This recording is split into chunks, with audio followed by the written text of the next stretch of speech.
Marcus Aurelius was the most powerful man in the world, emperor of Rome, philosopher king. And thousands of people hated him. Not just disliked, hated. They called him weak. They mocked his philosophy. They plotted against him. They wanted him dead. And he knew it. He wrote about it. And he didn't spend a single sleepless night trying to change their minds. Meanwhile, you're losing sleep because Karen from accounting gave you a weird look in the elevator. You're replaying a conversation from 3 days ago, wondering if you said the wrong thing. You're editing your Instagram caption for the 5th time because you're terrified someone might judge you. This is not a personal failing. This is a trap. And if you don't understand how it works, it will steal your entire life. And if you're new here, welcome. This channel is about ancient wisdom applied to modern problems, specifically Stoicism. If that resonates with you, consider subscribing. We go deep here. No fluff, just transformation. And if you're someone who appreciates long-form content that actually delivers value instead of clickbait, hit that like button. It helps this reach people who need it. All right, let's dive in. The invisible prison. Most people are living in a prison. They can't see the prison of other people's opinions. Let me show you what I mean. Research shows the average person makes 35 decisions per day based on how they'll be perceived. Not based on what they actually want. Not based on what's right. But based on what will they think. Social media has weaponized this ancient vulnerability. We're not just seeking approval anymore, we're addicted to it. And there's a reason for this. Social rejection activates the same brain regions as physical pain. Specifically, the anterior cingulate cortex lights up whether someone punches you in the face or excludes you from a group chat. Your brain literally cannot tell the difference. When you get likes, comments, approval, your brain releases dopamine, the same chemical released by cocaine. This creates a dependency loop. You post something, you wait, you refresh, you check, you need that hit. We're biologically wired for tribal acceptance because 100,000 years ago, tribal rejection meant death. If your tribe kicked you out, you died. Alone, eaten by predators. So your brain evolved to fear social exclusion like a mortal threat. But here's the problem. Our biology is 200,000 years old. Our society is not. Nobody dies from being unfollowed. Nobody starves because their coworker doesn't like them. But your ancient brain doesn't know that. It's still running software designed for the savannah, trying to operate in the age of Instagram. And this is costing you everything. Decision paralysis. You can't choose because you're too busy calculating, what will they think? Authenticity erosion. You're not being yourself anymore. You're performing a character. Multiple characters, actually. One for your family, one for work, one for social media, one for friends. You've fragmented yourself into pieces, and somewhere along the way, you lost track of who you actually are. Energy depletion, the constant monitoring, adjusting, performing, it's exhausting. You're burning thousands of calories of mental energy just trying to manage everyone's perception of you. And the research is clear. Anxiety and depression rates are directly correlated with social media use. Not because social media is inherently evil, but because it's an approval slot machine that never stops. Let me get personal for a second. I remember spending 3 hours rewriting a single email. 3 hours. Because I was terrified my boss would think I wasn't smart enough. I changed the opening 7 times. I agonized over whether to use an exclamation point or a period. And you know what happened? He responded in 2 words, "Sounds good." That's when I realized I was torturing myself over something that barely registered to him. He spent 10 seconds on what cost me 3 hours of my life, and I can never get those hours back. This is the invisible prison. You can't see the bars because they're made of what will they think, but you feel them every single day. The paradox you've never noticed. Now I want you to do something. Right now, pause this video if you need to. Name 3 people you deeply respect, people you genuinely admire. Could be living or dead, family, strangers, historical figures. Doesn't matter. Just 3 people whose opinion you actually value. Got them? Now ask yourself this question. Do they seem concerned with being universally liked? Think about it. Really think about it. The answer is no, they don't. Marcus Aurelius was criticized constantly and remained unmoved. Steve Jobs was called arrogant and tyrannical. He changed the world anyway. Rosa Parks was arrested, condemned, threatened. She didn't back down. Martin Luther King Jr. was hated by millions during his lifetime. History vindicated him. Every single person who's ever made a meaningful impact on this world was disliked by somebody, usually by a lot of somebodies. And here's the paradox you need to understand. The people you respect most don't care what you think of them. Not because they're arrogant, not because they're cold, but because they're too busy doing something that matters to worry about universal approval. Now let's take this further. Let's say you decided you wanted to be liked by everyone, universally approved of, 0 critics, perfect reputation. This is mathematically impossible. 2.0s. To be liked by everyone, you'd need to be multiple contradictory people simultaneously. You'd need to be conservative to some people and liberal to others, bold to some and careful to others, loud to some and quiet to others, traditional to some and progressive to others. You cannot optimize for universal approval without losing yourself entirely. And even if you could somehow pull this off, even if you could shape-shift into whatever each person needed you to be, what would be left of you? Nothing. You'd be a mirror, just reflecting back whatever they want to see. And mirrors don't change the world. Here's the uncomfortable truth nobody wants to say out loud. Being disliked isn't a bug in your system.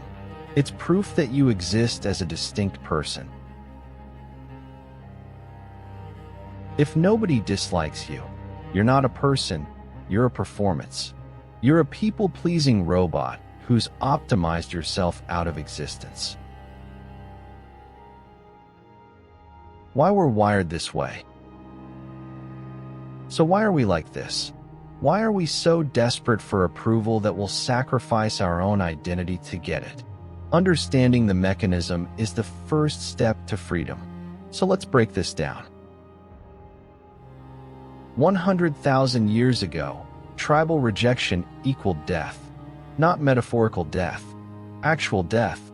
If your tribe kicked you out, you were alone in a world full of predators, with no shelter, no backup, no support. You died, quickly, so your brain evolved to fear social exclusion the same way it fears a lion. Your amygdala, your fear center, literally cannot distinguish between social rejection and physical danger. This is why a negative comment on your post can ruin your entire day. This is why being left on read triggers anxiety. This is why not getting invited to something feels like a knife to the chest. Your brain is treating a stranger's frown like exile from the tribe. Ancient mechanism, modern misapplication. But it's not just evolution. Most approval-seeking behavior begins in childhood. Think back. How were you raised? Good boy, good girl. I'm proud of you when you do X. You're such a disappointment when you do Y. Love became conditional on performance. You learned that acceptance equals safety and rejection equals danger. You learned that your worth is determined by external validation. This is a survival strategy that outlived its usefulness. What kept you safe as a child is now keeping you trapped as an adult. And then we added gasoline to this fire. We created social media. Social media is an approval economy on steroids. Every interaction is quantified.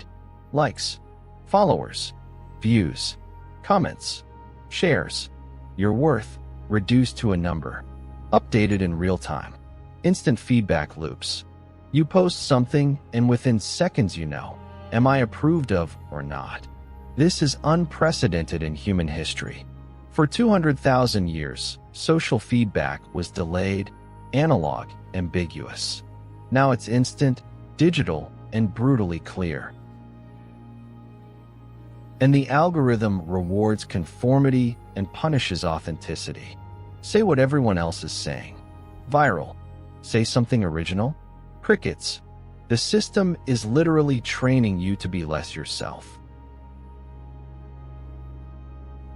So here's where we are. You're running ancient software in a modern operating system, and it's destroying you. You've started to believe the core illusion. I am what others think of me. Your sense of self, your identity, is no longer internal. It's external. It's crowdsourced. You've outsourced your self-worth to people who don't even know you. This is the trap, and the Stoics figured out how to escape it 2,000 years ago. The dichotomy of control. Everything changes when you understand one concept, one distinction. Epictetus called it the most important lesson in all of philosophy. Some things are in your control. Most things are not. Listen to how he puts it. Some things are in our control and others not. Things in our control are opinion, pursuit, desire, aversion, and, in a word, whatever are our own actions.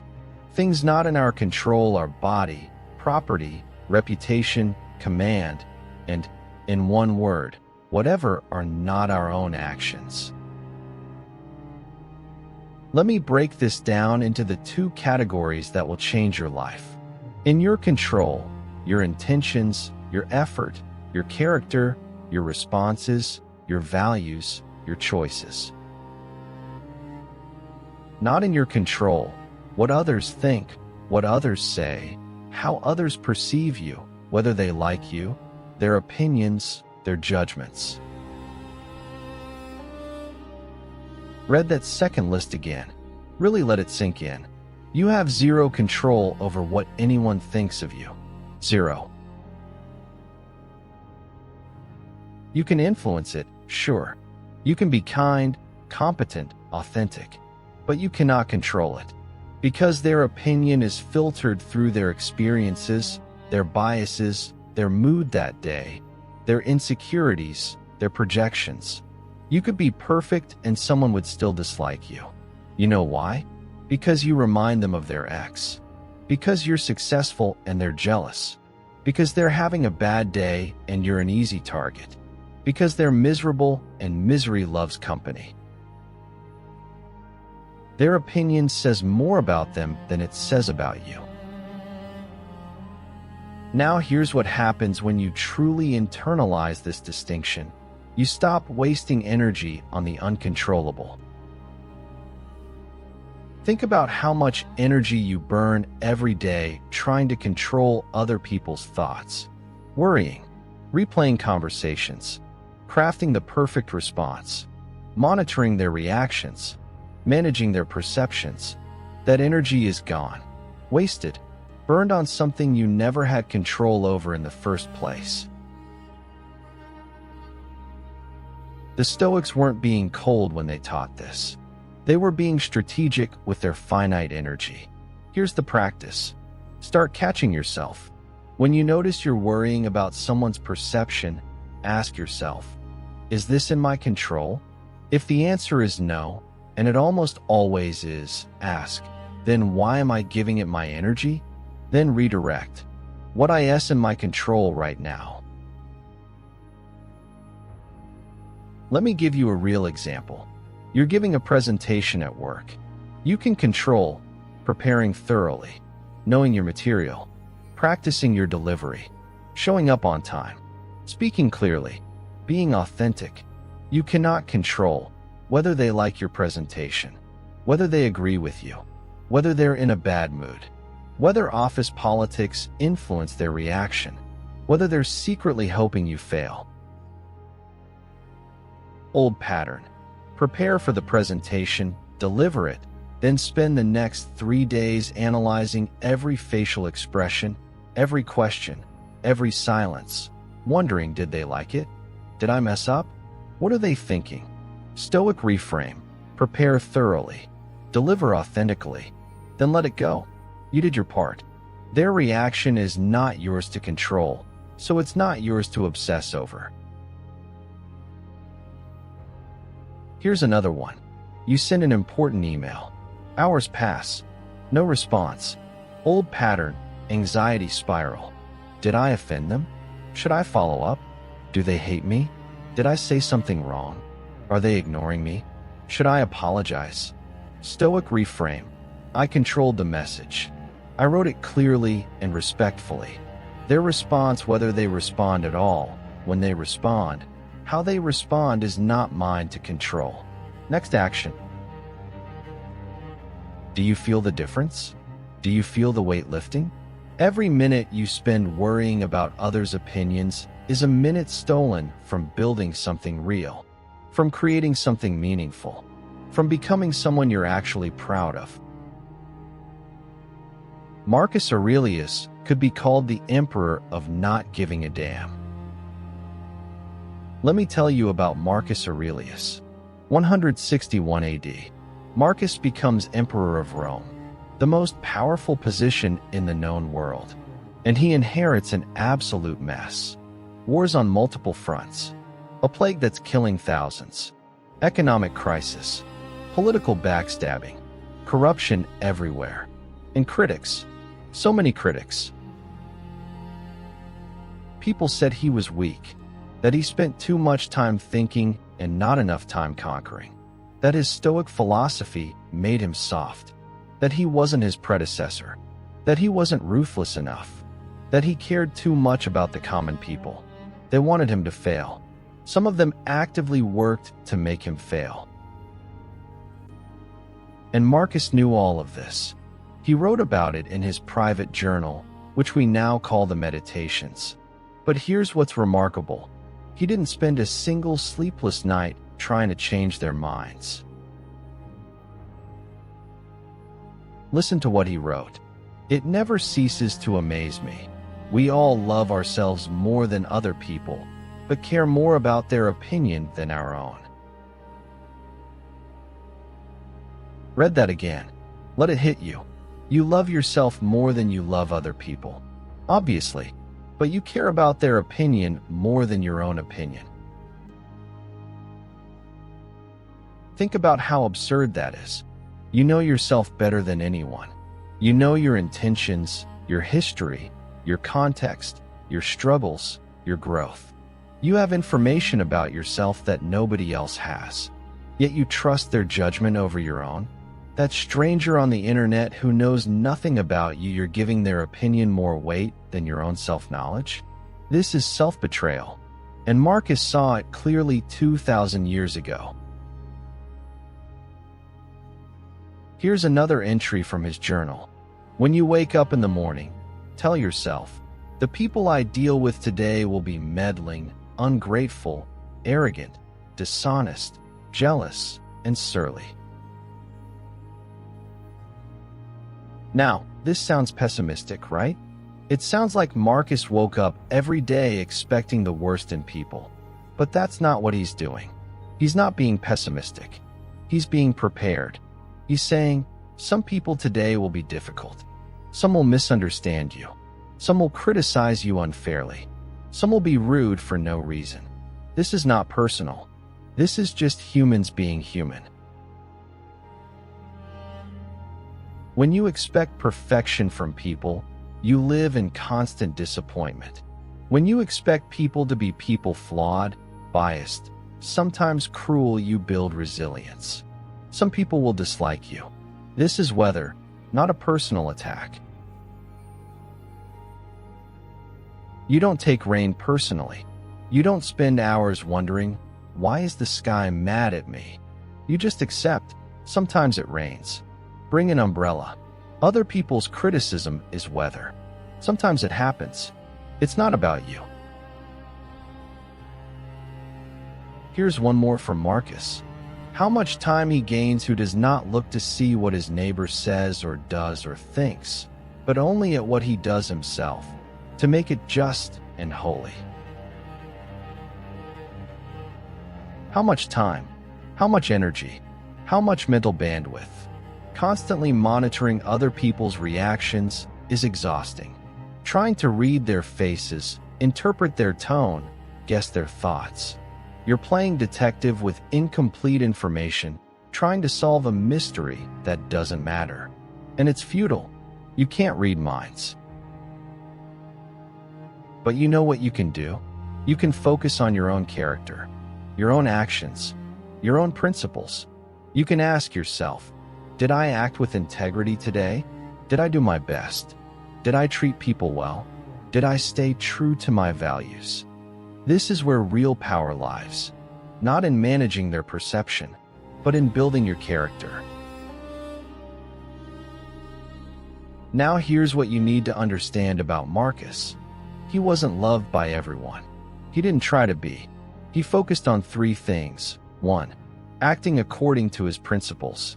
2. Doing his duty as emperor. 3. Being useful, not likable. And the result? History remembers him as one of the greatest emperors and philosophers who ever lived. His private journal became one of the most influential books in human history. Meanwhile, most of his critics? Their names are lost to time, forgotten, dust. Your critics will forget you faster than you'll forget them. So here's the modern application. Do the work. Build the character. Let history judge. Stop trying to win today's approval. Start building tomorrow's legacy. Seneca, on wasted life. Seneca was a Stoic philosopher, playwright, and advisor to Emperor Nero. And he was obsessed with one question: why do people waste their lives? He wrote an entire essay about it called On the Shortness of Life. And the opening line hits like a punch. It is not that we have a short time to live, but that we waste a lot of it. Life isn't short. You're just wasting most of it. Let me show you the math. And I want you to really pay attention here, because this is going to hurt. Average person lives about 75 years. Now let's calculate how much time you spend worrying about what other people think, replaying conversations in your head, crafting the perfect response, monitoring reactions, seeking validation, managing everyone's perception of you. Conservative estimate, 2 hours per day. 2 hours times 365 days equals 1,095 hours per year. 1,095 hours equals 45.6 days per year. You're spending 45 full days every year worrying about other people's opinions. Now multiply that over a lifetime. 45.6 days times 75 years equals 3,420 days. 3,420 days divided by 365 equals 9.37 years. You will spend nearly a decade of your life worrying about what other people think. Let that sink in. Really sit with that number. 9 years. That's longer than most people spend in school. That's longer than most marriages last. That's an entire childhood. Gone. Wasted. Burned on something that doesn't matter. And Seneca saw this 2,000 years ago. He watched people throw away their finite days chasing approval that evaporated the moment they got it. He asks this question: how long are you going to wait before you demand the best for yourself? How long? Another year? Another decade? Until you're 60 and realize you've never actually lived as yourself because you were too busy performing for an audience? Here's the deathbed test. I want you to really imagine this. Close your eyes if you need to. You're 90 years old, lying in bed, taking your last breaths, looking back on your life. Will you regret not pleasing more people? Or will you regret not being yourself? Will you wish you'd said yes to more things you didn't want to do? Or will you wish you'd had the courage to say no? Will you regret the risks you took? Or will you regret the risks you didn't take? I can tell you the answer because psychologists have studied this. They've interviewed thousands of people at the end of their lives, asking about their deepest regrets. And you know what the number one regret is? I wish I'd had the courage to live a life true to myself, not the life others expected of me. Not, I wish more people liked me. Not, I wish I'd been more agreeable. I wish I'd been myself. The true tragedy isn't rejection. It isn't criticism. The true tragedy is arriving at the end having never lived as yourself because you were too busy performing for an audience that wasn't even paying attention. Seneca has one more line that I need you to hear. We suffer more in imagination than in reality. Think about how true this is. Most of the judgment you fear doesn't even exist. It's in your head. You're torturing yourself with imagined criticism, imagined rejection, imagined consequences. And even when the criticism does exist, even when someone actually does judge you, it has no power unless you give it power. Their words are just air vibrating. That's it. Air.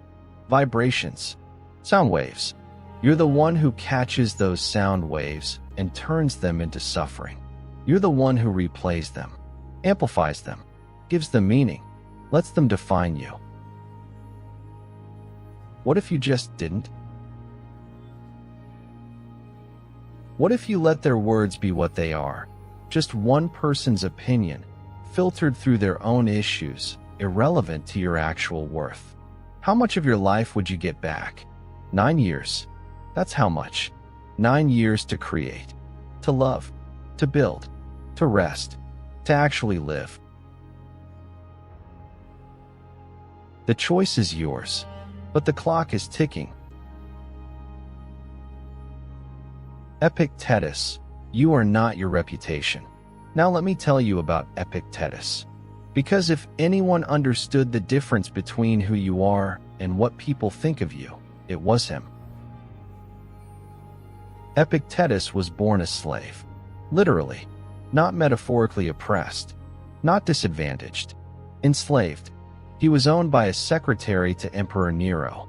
His name Epictetus literally means acquired one. That's not even a name. It's a label, like calling someone property. At some point, his owner broke his leg. Some accounts say it was deliberate, others say it was an accident. Either way, Epictetus was disabled, enslaved, and powerless. And from that position, the lowest possible position in Roman society, he became one of the greatest philosophers in human history. How? By understanding one thing. You are not your reputation. You are not your circumstances. You are not what others think of you. You are your character, and nobody can touch that without your permission. Listen to his most famous teaching. If someone speaks badly of you, consider whether what they say is true. If it is, correct it. If it isn't, laugh at it. This is the entire playbook in one sentence. Let me break it down. 1. The criticism is valid. If what they're saying is actually true, if you did mess up, if you were wrong, if there's room for growth, then their criticism is a gift. It's free feedback. Take it. Improve. Thank them internally. Move on. No need for shame. No need for defensiveness. You're a human in progress. Mistakes are part of the deal. 2. The criticism is invalid. If what they're saying is false, if it's projection, if it's based on misunderstanding or malice, then it's not about you. It's about them, not your problem. Laugh at it. Ignore it. Continue. Do you see the freedom in this? You're no longer defensive about criticism because you're not identified with your reputation. When you stop identifying with your reputation, criticism loses its sting. Because it's not actually about you, it's about an image, a story, a projection.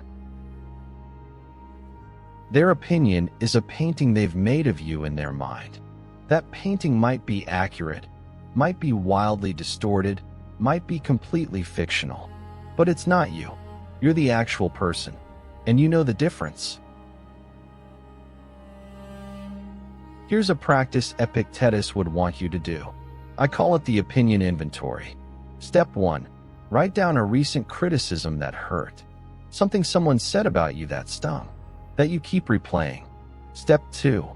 Ask yourself, is this about me or about their expectations, their fears, their projections? Most of the time, it's about them. They wanted you to be something you're not. They're disappointed you didn't meet their standards you never agreed to. Step 3. Ask yourself, would I give this person authority over my life decisions?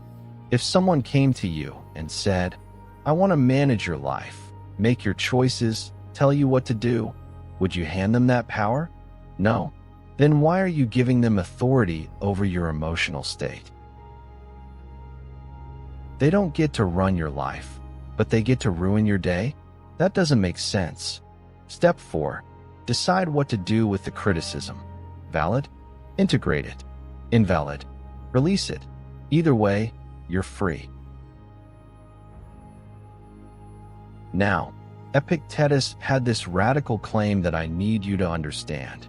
No one can hurt you without your permission. He's not talking about physical harm. Obviously, people can punch you. He's talking about emotional harm, about words, about opinions, about judgment. They can say whatever they want, but you're the gatekeeper. Their words knock on the door. You decide whether to open it. Most of us have the door wide open 24/7. Every criticism walks right in and makes itself at home in our minds. What if you closed the door? What if you were selective about what you let in? Valid feedback from people you trust? Come in. Sit down. Let's talk. Random criticism from someone who doesn't know you? Door stays closed. Sorry, not today. Here's the daily practice Epictetus would give you. When someone speaks badly of you, live so that no one believes them. Stop defending yourself with words. Defend yourself with character. Stop arguing. Stop justifying. Stop explaining. Just be undeniably good at what you do. Be undeniably kind. Be undeniably authentic. When your character speaks louder than their criticism becomes irrelevant. Focus on character, not reputation. Reputation is what others think. Character is what you do when no one's watching. Build the second. Let the first take care of itself. If you're finding value in this so far, if something has clicked or shifted for you, do me a favor. Hit that like button. Also, if you haven't subscribed yet, now's a good time.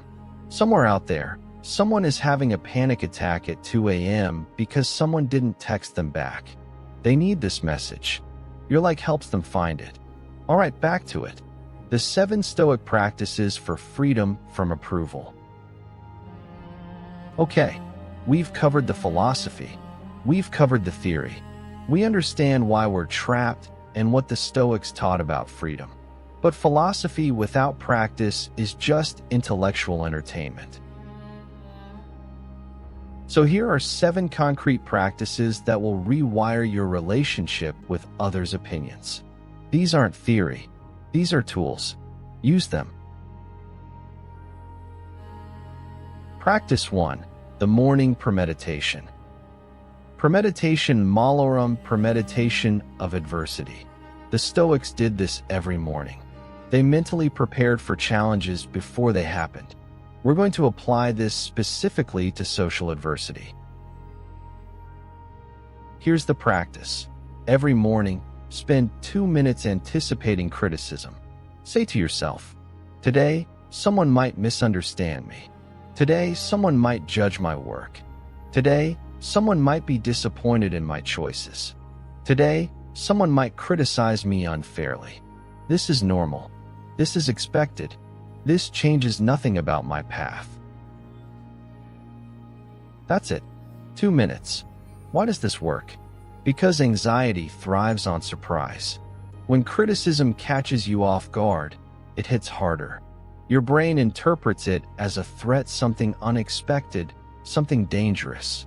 But when you've already anticipated it, when you've already told yourself, this might happen today, the sting is gone. It's no longer a surprise. It's no longer a threat. It's just Tuesday. The psychological principle, certainty reduces anxiety. Even certainty of something negative. Your brain would rather know bad news is coming than be ambiguous about whether it's coming. Real-world example. Before you launch your project, before you post your idea, before you share your work, tell yourself. Some people will hate this. Probably 10 to 20%. That's fine.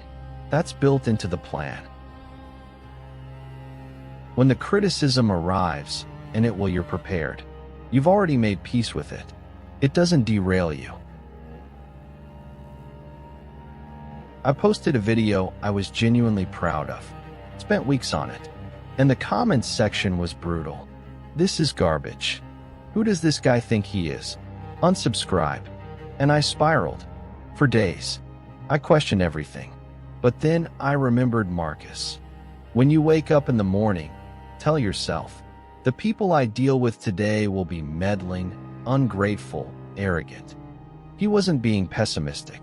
He was being realistic. That video now has 2 million views. People message me about it weekly. It changed lives. The haters moved on to hating something else within 48 hours. But the impact remains. What would have happened if I deleted it? If I'd let their temporary opinion override my permanent contribution? Start your day expecting criticism, not hoping for it, not inviting it, just expecting it as a normal part of being visible. 3.0s. Practice 2. The view from above. This was Marcus Aurelius's favorite technique. He called it taking the view from above. Here's the practice. When you're drowning in worry about someone's opinion, zoom out. Step 1. Zoom out to your city. Imagine looking down at it from above. See thousands of people, thousands of lives, thousands of concerns, none of them thinking about you. Step 2. Zoom out to your country.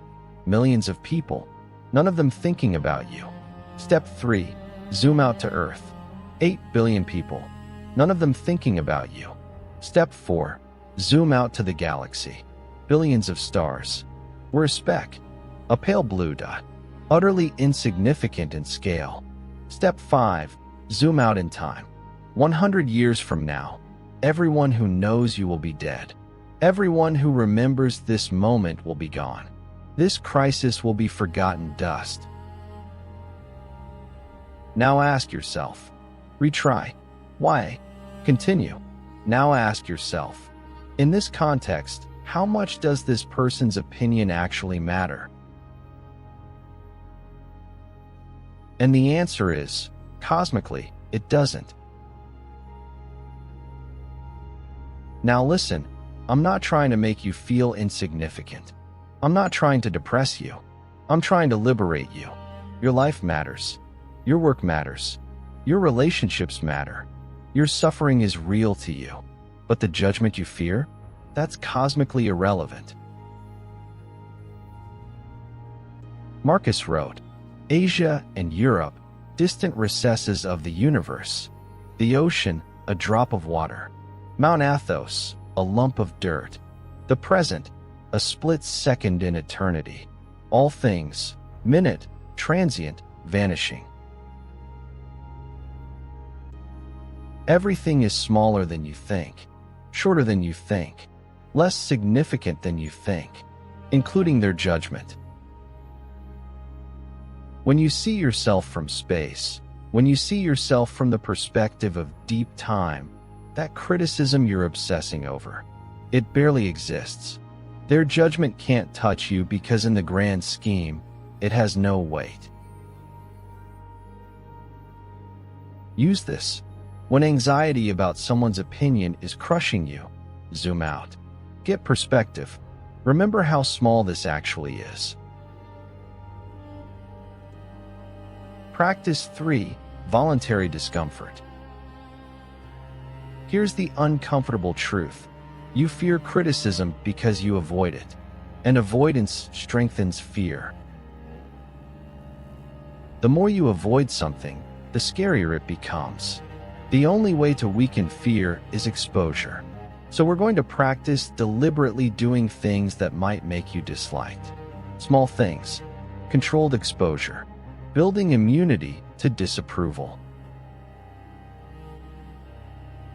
Week 1. Minor disagreements. Practice politely disagreeing when you normally wouldn't. Someone says something you don't agree with. Instead of nodding and smiling, try. Actually, I see it differently. Then state your view. Calmly, respectfully. Notice, the world doesn't end. They might disagree back. That's fine. You just practiced having your own opinion out loud. Week 2. Small boundary setting. Practice saying no to something you'd normally yes out of politeness. Hey, can you help me move this weekend? Old response. Sure, I guess. Even though you have plans and don't want to. New response. I appreciate you asking, but I'll pass this time. No explanation. No justification. Just a simple no. Notice, people respect boundaries. And if they don't, you just learned something valuable about them. Week 3. Authentic expression. Share an unpopular, but thoughtful, opinion. Post something you'd normally self-censor. Not something offensive. Not rage bait. But something real. Something you actually think that might go against the grain. Notice, some people appreciate your honesty. And some people don't. Both outcomes are fine. Week 4. The bold ask. Request something you'd normally be too afraid to ask for. Ask for the promotion. Ask for the date. Ask for the opportunity. Notice, rejection doesn't kill you. It stings for a moment. Then life continues. The desensitization principle. Each exposure teaches your nervous system a new truth. I can survive disapproval. I can handle being disliked. This is not death. After 100 small exposures, criticism becomes background noise instead of existential threat. I had a friend, or I thought I did, who only liked me when I agreed with her. The moment I had a different opinion, I could feel her withdraw. So I learned to just nod, say what she wanted to hear, keep the peace. One day I realized, I'm not keeping a friendship. I'm maintaining a performance. And it's exhausting. So I told her the truth about something we disagreed on. Kindly, respectfully, but truthfully. She stopped talking to me. Completely. And it hurt. But you know what hurt more? All those years I betrayed myself to keep her comfortable. Now I have fewer friends. But the ones I have, they love the real me, not the performed version. And that's worth more than 1,000 surface connections. Start small. Build tolerance. Practice being disliked in low-stakes situations so you're ready when the stakes are high. Practice 4. The character scorecard. Here's the problem. Most people measure their worth by external metrics. Likes, followers, compliments, approvals, invitations, reactions. This is outsourcing your self-worth. And it's a rigged game. Because external validation is unpredictable, inconsistent, addictive, and temporary. You're building your identity on quicksand. The Stoic solution: create your own scorecard based on character, not reception. 2.0s. Here's the practice. Every night before bed, spend 2 minutes answering these 5 questions. Question 1. Did I act with integrity today? Check or X. Did I do what I said I would do? Did I keep my promises? Did I lie, cheat, or cut corners? Or did I stay true to my principles even when it was inconvenient? Question 2. Did I do my best work, regardless of who noticed? Check or X. Did I give my full effort? Did I create something I'm proud of? Or did I phone it in because I thought nobody was watching? Question 3. Did I treat others with respect, even when they didn't deserve it? Check or X. Was I kind to the rude cashier? Was I patient with the difficult colleague? Did I take the high road? Or did I match their energy and sink to their level? Question 4. Did I make choices aligned with my values, even when uncomfortable? Check or X. Did I do what was right or what was easy? Did I stand up for something? Or did I stay silent to keep the peace? Question 5. Did I speak truth, even when it was unpopular? Check or X. Did I say what needed to be said? Or did I say what people wanted to hear? That's your scorecard. 5 questions. 2 minutes. Every night. You're no longer measuring yourself by their applause. You're measuring yourself by your own standards. This is sovereignty. This is freedom. When you can go to bed with 4 or 5 check marks, knowing you showed up as the person you want to be, it doesn't matter if anyone noticed. It doesn't matter if anyone approved. You know, and that's enough. Marcus Aurelius said it perfectly. Waste no more time arguing what a good man should be. Be one. Stop debating. Stop theorizing. Stop worrying about optics. Just be the person you respect. Then go to sleep knowing you did. Practice 5. The 24-hour rule. Never respond to criticism or judgment within 24 hours. This is non-negotiable. This is the rule that will save you from so much regret. Here's why. When you're criticized, your body floods with cortisol and adrenaline. You're in fight or flight mode. Your prefrontal cortex, the rational, thinking part of your brain, goes offline. In that state, you can't think clearly. You take everything personally. You either attack or crumble. You give the criticism more power than it deserves. You make decisions you'll regret. The practice is simple. Step 1. Receive criticism. Someone says something harsh, something unfair, something that stings. Step 2. Acknowledge it. I hear you. Let me think about that. That's it. No defense. No counterattack. No immediate response.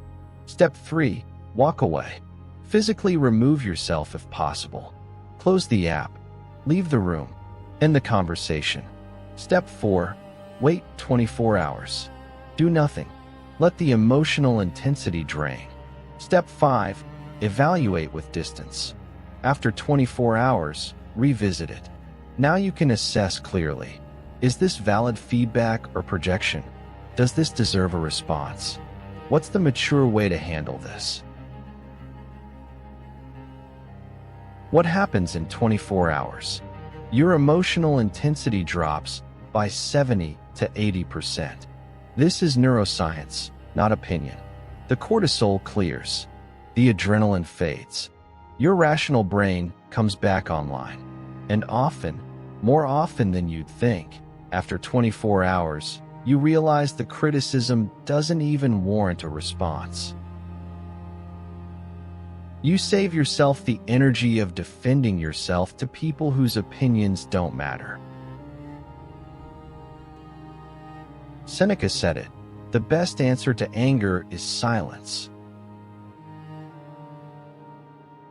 Not because you're weak, not because you're avoiding conflict, but because most criticism doesn't deserve the gift of your energy. Silence is not submission. Silence is strength. Practice 6. The audience audit. Not all opinions are created equal. You know this intellectually, but behaviorally, you're giving equal weight to everyone. Your mentor's thoughtful critique gets the same emotional response as a stranger's random comment. A troll's insult weighs the same as your mother's concern. This is insane. Here's the practice. Consciously choose whose opinions matter. Get a piece of paper. Make 3 lists. Tier 1. Opinions that matter. 5 to 7 people maximum. These are people who know you deeply, have your best interests at heart, have earned authority in your life through trust, wisdom, and track record, and have proven they'll tell you the truth even when it's uncomfortable. This might be your spouse, your mentor, your closest friend, your therapist, people who've proven they see you clearly and want your growth. Tier 1 gets your full attention. Tier 2. Opinions to consider. Professional feedback, constructive criticism. These are people who have expertise in the area they're critiquing, are offering feedback, not judgment, and don't have a personal agenda.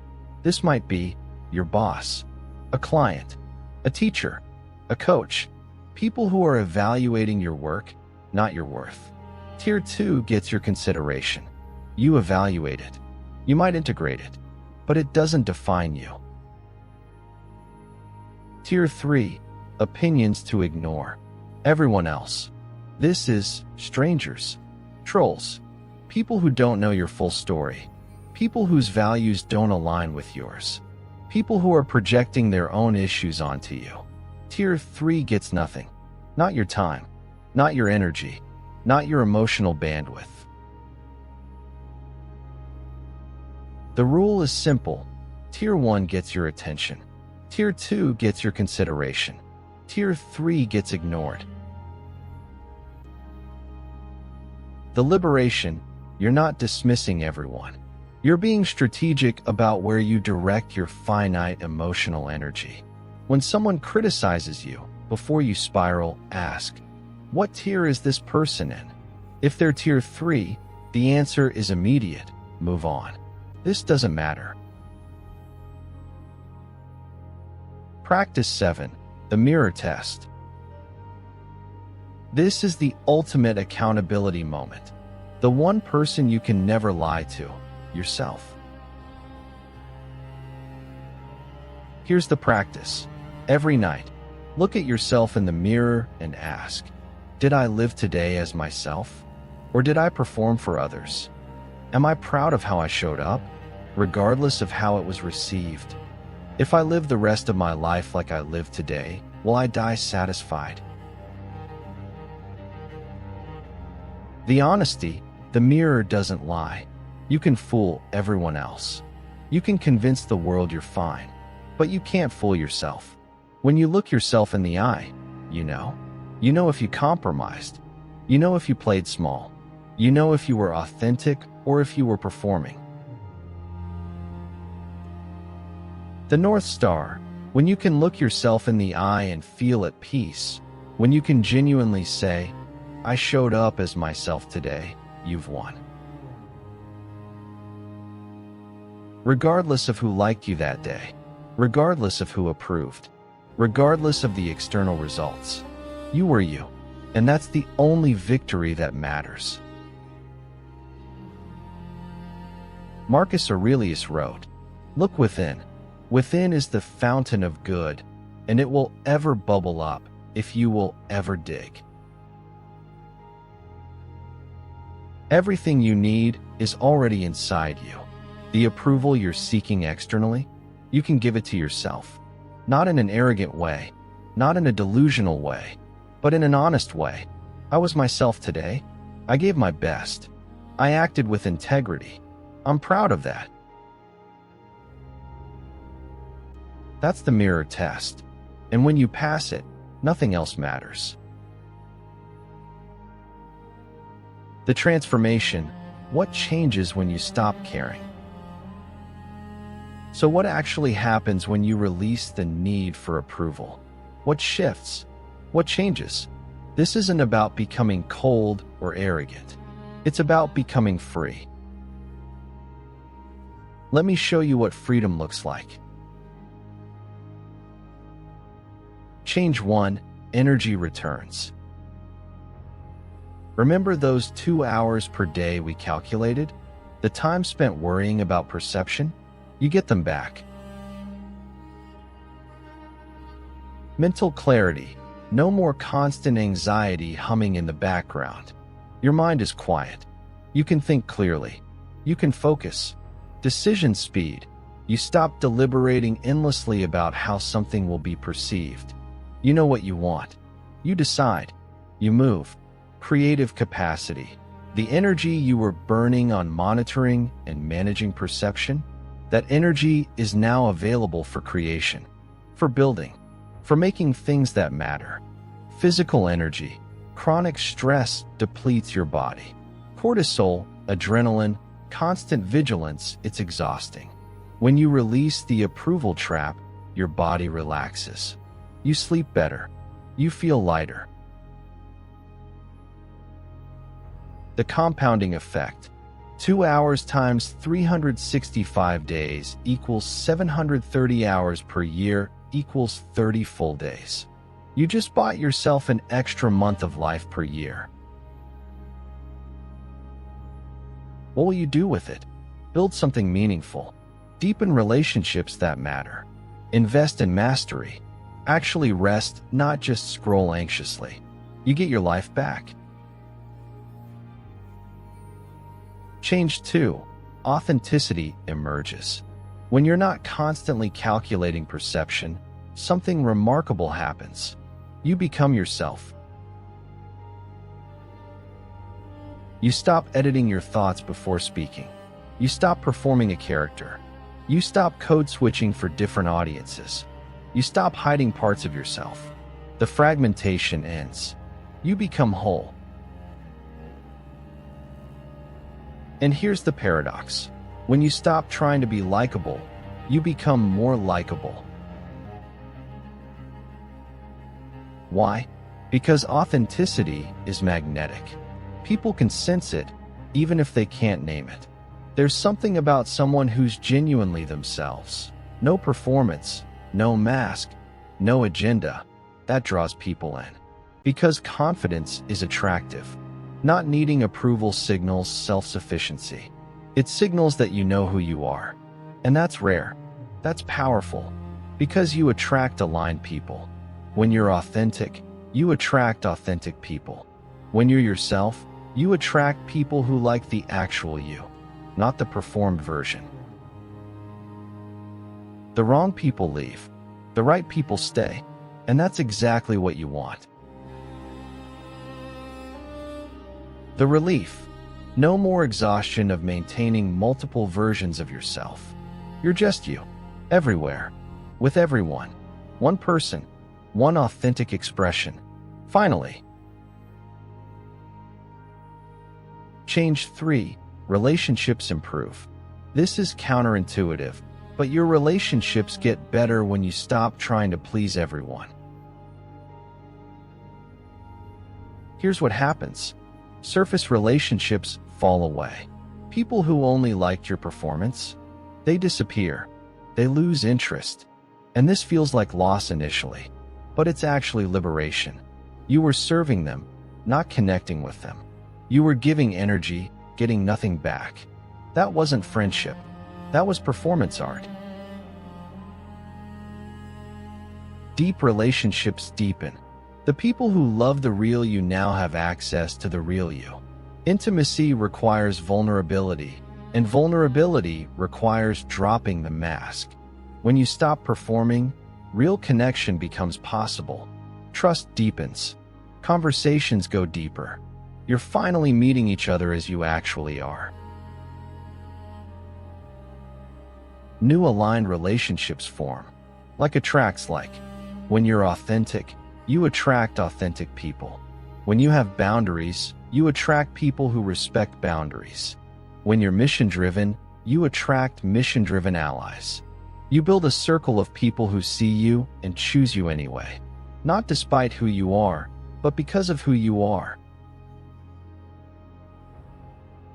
The quality over quantity shift. Old model. 300 superficial connections who like your performed self. New model.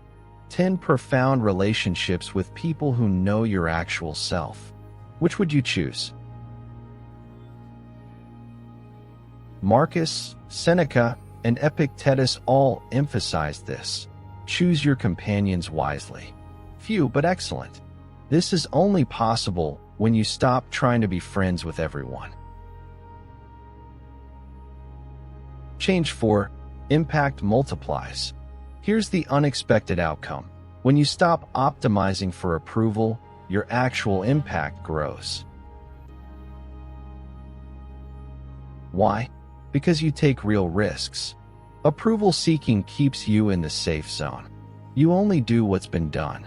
You only say what's been said. You play small because big moves invite criticism.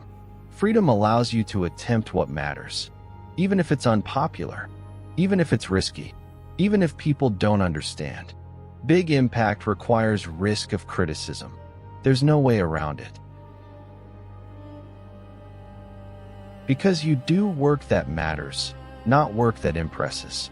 No more virtue signaling. No more projects chosen for optics. No more look at me energy. Just what actually needs to be done. What problem needs solving? What contribution can I make? Work driven by impact, not approval, is better work. Period. Because you become a signal, not noise. Most people are echoing what's safe, repeating what's already been said, conforming to the algorithm. Original voices stand out, and standing out equals impact. Historical pattern. Pay attention to this. Every person who changed the world was criticized during their lifetime. Galileo was called a heretic.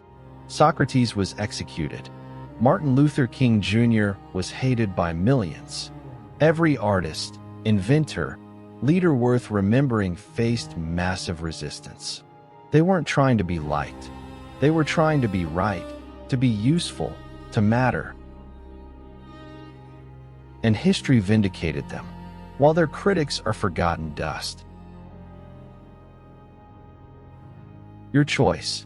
Die having been universally liked and forgotten, or die having been controversial and remembered for your contribution. You can't have both. Choose. The dark side and how to navigate it. Now I need to be honest with you. This philosophy can be misused. There's a shadow side, and if I don't address it, you might fall into these traps. So let's talk about the ways people misinterpret Stoic freedom. Trap 1. Becoming a jerk. The misinterpretation, not caring what others think, means I can be an asshole. No, that's not what this means. The distinction is crucial. Stoic freedom. I don't need your approval, but I still treat you with respect. Asshole behavior. I don't need your approval, so I'll be cruel. These are not the same thing. Kindness is a virtue, independent of approval. You're kind because kindness is right, not because you want people to like you. Respect is a duty, independent of how they treat you. You treat people with respect because that's your character, not because they've earned it. Consideration is strength, not weakness. Thinking about how your actions affect others isn't people-pleasing, it's wisdom. Marcus's reminder: wherever it is possible to live, it is possible to live well. Living well includes treating others well, not for their approval, but because it's right. The test: are you being authentic, or are you being deliberately provocative? There's a difference between "I won't edit myself to please you" and "I'll be offensive to prove I don't care." One is integrity, the other is insecurity masked as confidence. Don't confuse freedom from approval with license to be cruel. Trap 2. Ignoring valid feedback. The misinterpretation: dismiss all criticism. No, dismiss invalid criticism. Embrace valid feedback. The Stoic nuance: you're not building a wall against all input. You're building a filter. The discernment practice: when criticized, ask. Question 1. Is this person qualified to judge this aspect of my life or work? If they have no expertise, no context, no understanding, their opinion is noise. But if they're an expert in the field, if they've been where you're trying to go, their feedback is gold. Question 2. Is there truth here, even if delivered poorly? Sometimes valid criticism comes wrapped in bad delivery. Someone might be rude, emotional, harsh, but the core point might be accurate. Don't reject truth just because you don't like the messenger. Question 3. Does this feedback serve my growth or their ego? Are they trying to help you improve? Or are they trying to make themselves feel superior? Intent matters. Decode it. The humility. Stoicism isn't about being perfect. It's about being in constant refinement. Feedback from wise people is a gift. Don't reject it in the name of independence. Epictetus's balance. Take feedback from those who've earned the right to give it. Ignore the rest. Wisdom is knowing the difference. Trap 3. Isolation. The risk: taking this too far and becoming an island. The reality: humans are social creatures. The Stoics knew this. They didn't advocate for hermit life. Marcus was an emperor, deeply involved in society, politics, relationships. Seneca advised emperors and wrote plays for the public. Epictetus taught students and built a community. They were engaged with the world, just not enslaved by its opinions. The balance you need to understand. Not caring about universal approval does not equal not caring about anyone. Independence does not equal isolation. Self-sufficiency does not equal loneliness. The Stoic community. You need a few people whose opinions you value. This isn't weakness, this is wisdom. We grow through connection, challenge, dialogue. You need people who know you, who challenge you, who see your blind spots. The practice. Cultivate 3 to 7 deep relationships. People you trust. People whose perspective you value. People who've earned a place in your tier 1. Seek counsel from those you respect. Be part of a community aligned with your values. Just don't outsource your identity to them. The distinction. Unhealthy. I need their approval to be okay. That's dependency. Healthy. I value their perspective because they're wise. That's discernment. One is weakness, the other is strength. You can be free from the need for approval and still deeply connected to people you love. In fact, that's when connection becomes real, because it's chosen, not needed. The final test, living the philosophy. So how do you know if this is working? How do you know if you're actually free? Here are the benchmarks. The benchmarks. You'll know you're free when. Benchmark 1.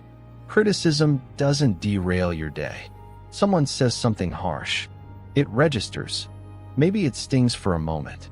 But then you evaluate it, decide what to do with it, and move on. No rumination spiral. Number 3 a.m. replay sessions. No emotional hangover. You're free. Benchmark 2. You make decisions faster. You know what you want. You decide. You act. Because you're not polling everyone's opinion first. You trust yourself. And that trust accelerates everything. Benchmark 3. You sleep better. Number 2 a.m. mental replays of social interactions. No anxiety about tomorrow's perceptions. Your mind is quiet because you're at peace with yourself. 3.0s. Benchmark 4. You take more risks. You apply for the thing. You share the work. You start the conversation. You launch the project. Not because you're fearless, but because you're no longer paralyzed by the fear of judgment. Benchmark 5. You feel lighter. The integration. Now listen carefully. This isn't overnight. You've spent decades, maybe your entire life, wiring your brain for approval. Rewiring takes time. Here's the realistic timeline. Week 1 to 2, awareness. You start noticing how often you seek approval. How many times per day you calculate perception. How much energy you're burning. This awareness is uncomfortable. That's good. Discomfort means you're seeing clearly. Week 3 to 4, discomfort. You start practicing boundaries. You face minor criticism. You say no. You disagree. You express yourself authentically. It feels weird. It feels scary. Keep going. Month 2 to 3, adjustment. Small wins start accumulating. You set a boundary and the world doesn't end. You get criticized and survive it. You're authentic and people respond positively. Confidence builds. Not arrogance, quiet confidence. Month 4 to 6, integration. New patterns are becoming default. You catch yourself less often because you're naturally operating from a place of internal validation. The practices aren't forced anymore. They're becoming who you are. Year 1, transformation. You look back and realize you're a different person.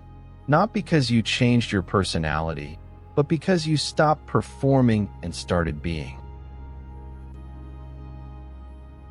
The daily commitment. This is a practice, not a destination. Some days you'll nail it. Some days you'll slip back into old patterns. That's fine.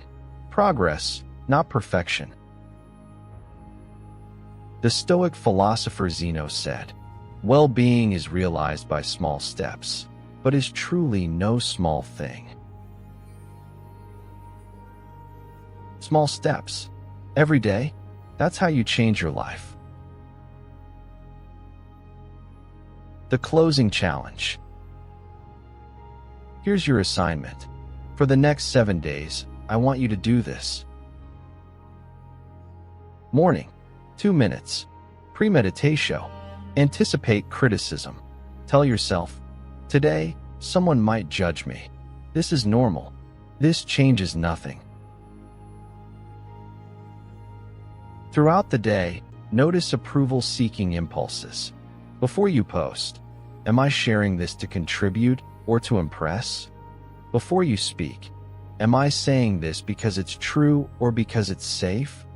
Before you edit yourself, who am I editing for? Evening, 2 minutes. Mirror test. Look at yourself. Ask, did I live as myself today? Am I proud of how I showed up? When criticized, 24-hour rule. Don't respond immediately. Wait. Let the emotions settle. Then decide. 1 week. That's all I'm asking. 1 week of conscious practice. See what shifts. Marcus Aurelius said, "You have power over your mind, not outside events. Realize this, and you will find strength." You've always had the power. You just forgot it was yours. Now, before we close, I have a request. If this video genuinely helped you, if you're going to actually apply these practices, leave a comment. Just 1 sentence. Tell me which practice you're committing to, or tell me what opinion you're going to stop caring about. Why? 2 reasons.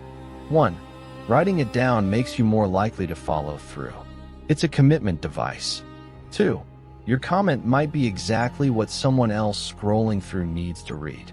Your vulnerability gives others permission. Also, share this with 1 person who needs it.